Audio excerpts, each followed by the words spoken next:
matter to you. The longest ever reign of Queen Elizabeth II, the only monarch most of her subjects have ever known, is over. Elizabeth Alexandra Mary Windsor died at Balmoral Castle, her estate in Scotland. She was 96. So how Queen Elizabeth II did steer the British monarchy into the 21st century? Well, as the 41st monarch since William the Conqueror in 1066, Elizabeth was a symbol of stability as Britain and its 1,000-year-old monarchy sailed through rolling storms of the modern age, including a deadly pandemic.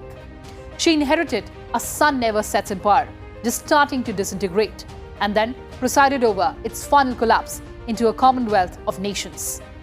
Queen Elizabeth is the first and only woman in the history of British royal family who has served in the military. During the Second World War, when she was just 18 years old, Queen got into the Women's Auxiliary Territorial Service. In her 70 years as the head of state, she saw an impressive 15 prime ministers, from Second World War statesman Sir Winston Churchill to the current PM Liz Truss. She was the Queen of England and she could travel anywhere in this world without a passport. The reason behind this, that every single passport was issued in the Queen's name. So it did not make any sense if she carried her own. Well, in the United Kingdom, the monarchy is the oldest form of government, with the king or the queen as the head of the state. As the British monarchy is a constitutional monarchy, it means that the monarch reigns but does not rule. Making and passing legislation is done by the elected parliament, and the sovereign head is constitutionally obliged to follow the government's advice. Although the sovereign does not have a political or executive role, as their powers are symbolic and ceremonial, the monarch plays an important part in the life of the nation. The primary functions of the monarch are to appoint the Prime Minister and other ministers of the Council after the election mandate, to open new sessions of Parliament, and to give royal assent to bills passed by Parliament, thereby making them laws. So what's ahead for the British monarchy? Upon her death, her eldest son and heir, King Charles III, immediately became king and his wife became Queen Consort Camilla. The UK's new king will travel without a passport and drive without a license, own all the mute swans in England, and may continue a tradition of celebrating his birthday twice a year. He was to serve with loyalty, respect and love in the first address as monarch. Charles has become head of the Commonwealth, an association of 56 independent countries and 2.4 billion people.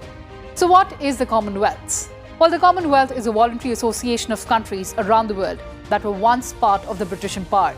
The goal of the association is to support member governments and partner with the broader Commonwealth family to improve the well-being of all Commonwealth citizens and to advance their shared interests globally. And what does Queen Elizabeth II's death mean for the Commonwealth? Well, at the time of her death, the Queen was still head of state in 15 countries in the Commonwealth, including the United Kingdom. The other countries include Australia, Canada, New Zealand, Antigua, the Bahamas, Belize, Grenada, Jamaica, Papua New Guinea, St. Lucia, Solomon Islands, St. Kitts and Nevis, and St. Vincent and Grenadines. Australia has had several debates on the matter and last held a referendum to weigh becoming a republic in 1999. Barbados replaced the Queen as ruler last November. Prior to that, Mauritius became a republic in 1992 after Fiji made the move in 1987. But in the wake of the beloved monarch's death, questions are mounting as to which of those countries will decide to cut ties entirely and forge ahead as their own republics. How many more of these nations, in the absence of the personal affection and admiration of Elizabeth II, will now choose to separate from the crown and become republics? We'll see how the future of the British monarchy shapes up. Well, that's all I could pack for you in this edition. Thanks for watching.